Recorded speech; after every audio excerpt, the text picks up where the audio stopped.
Olá, boa tarde. Eu gostaria de fazer uma leitura no capítulo 20, em Atos dos Apóstolos, versículo número 7 a seguir, que diz dessa seguinte maneira: No primeiro dia da semana, estando nós reunidos com o fim de partir o pão, Paulo, que devia seguir viagem no dia imediato, exortava-os e prolongou o discurso até a meia-noite. Havia muitas lâmpadas no cenáculo onde estávamos reunidos. Observem aqui o versículo 8. Havia muitas lâmpadas. Isso precisa nos chamar a atenção, a gente como leitor da Bíblia. Um jovem chamado Eutico, que estava sentado numa janela, adormeceu profundamente durante o prolongado discurso de Paulo. Observe o que é um discurso prolongado. Vencido pelo sono, caiu do terceiro andar abaixo e foi levantado morto. Descendo, porém, Paulo inclinou-se sobre ele, abraçou-o e disse: Não vos perturbeis, que a vida nele está. Aqui eu preciso de que você entenda, analise a escritura direitinho, porque esta passagem precisa nos transmitir pelo menos 3 lições. Primeiro, as muitas lâmpadas que eram abastecidas por óleos. Eutico estava na sua fase de adolescente, a esses seus 14 anos de idade, e que a fumaça pode... Isso é uma resposta científica, e eu concordo. Apesar de eu ter a 4ª série, certo? Mas como leitor da Bíblia, eu concordo com essa interpretação científica também. Adolescente, numa fase hormonal tremenda, eu já fui adolescente, sei o que é isso.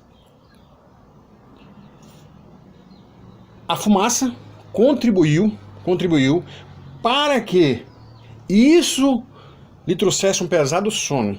Sem falar que ele vinha acompanhando Paulo desde o dia que Paulo chegava, porque Paulo criava uma expectativa muito grande quando se era sabedor, os moradores de um lugar, que estava vendo ali o apóstolo dos gentios. Um homem que Deus levantara de uma forma que nunca mais levantou e nem levantará uma outra pessoa. Paulo é único, porque nós sabemos que existem 3 tipos de apóstolo. Mas eu não quero falar sobre os 3 tipos de apóstolo hoje.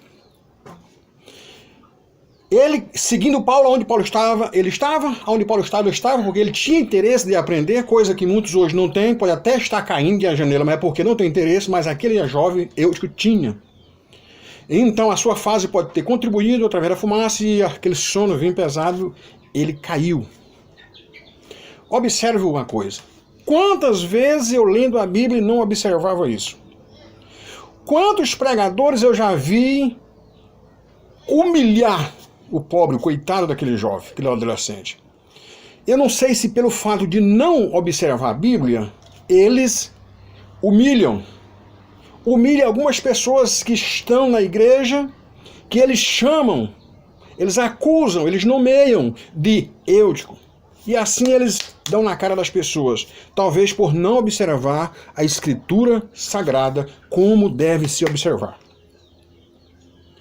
Eu, às vezes, me surpreendo pensando nisso, me pego pensando nisso. Será que o interesse de Deus, na inspiração do Espírito de Deus nessa passagem, era revelar tão somente a queda de Eutico? As lâmpadas? Eu acho que não. Observe uma coisa. Tendo Paulo pregado um longo discurso, aquele jovem, aquele adolescente caindo do 3º andar, desce, olha o que me chama a atenção de Paulo. Quando o menino caiu, parou-se ali. Eu imagino Lucas descendo na frente, médico, que foi quem constatou a morte do adolescente. Paulo desce, levanta o menino, Paulo abraça ele e percebe que uma agitação, um tumulto, um desespero tomou conta das pessoas que estavam naquele culto de ceia. Paulo, vendo aquilo ali, trouxe uma palavra de ânimo, de consolo, de esperança, de ajuda e socorro. Não se preocupem. Não se preocupe. A vida nele está. Abraçou com ele. Eu aprendo com Paulo aqui algumas coisas que eu preciso conduzir no meu ministério. Primeiro, não é só pregar discurso longo, mas descer. Descer. Hoje, em alguns púlpitos e algumas igrejas, tem muitos Paulos subindo, mas quase não se vê Paulo descendo. Ei, Paulo, você que é o bam. Você que só você prega, só você conhece, só você diz, só você faz, só você aquilo. Rapaz, para com isso. Está na hora de você descer. Tem muitos eudicos caindo da janela por causa dos seus sermões prolongados. Entenda isso.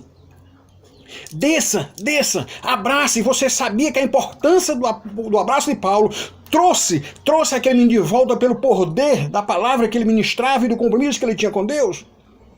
Porque tem muita gente pregando, mas poucos compromissados. Então, Paulo desceu. Observe o que aconteceu. Levantaram o menino e abraçou o menino. Ei, abrace os eudicos. Ainda que você não tenha sido responsável pela queda dele, mas abrace. Você não imagina a importância de um abraço para um eúdico da vida. A igreja não quer abraçar hoje mais, mas precisa abraçar. Que alegria. O que acontece? Paulo volta, subindo novamente para o terceiro andar. Como ele ia ter que viajar cedo, continuou-se até pela madrugada o sermão. Que ceia não foi aquela, meus irmãos? Que ceia não foi aquela? Hein? Analise comigo. Em vez de ficarmos condenando, julgando, amaldiçoando, dizendo e acontecendo dos eudicos que estão no meio da nossa igreja, caindo de vez em quando das janelas, nós deveríamos era abraçá-los e conscientizá-los demais. Tranquilizem-se, a vida nele está. O nosso Deus é um Deus de vida.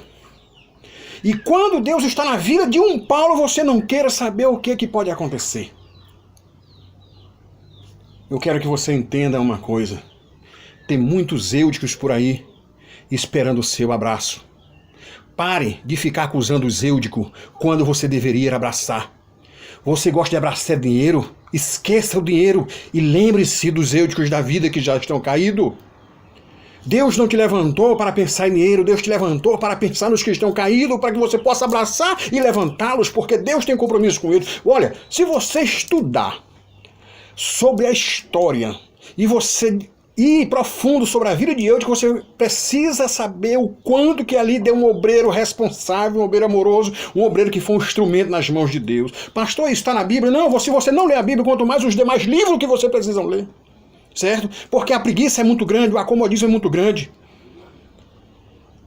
Eu já vou lendo milhares de livros.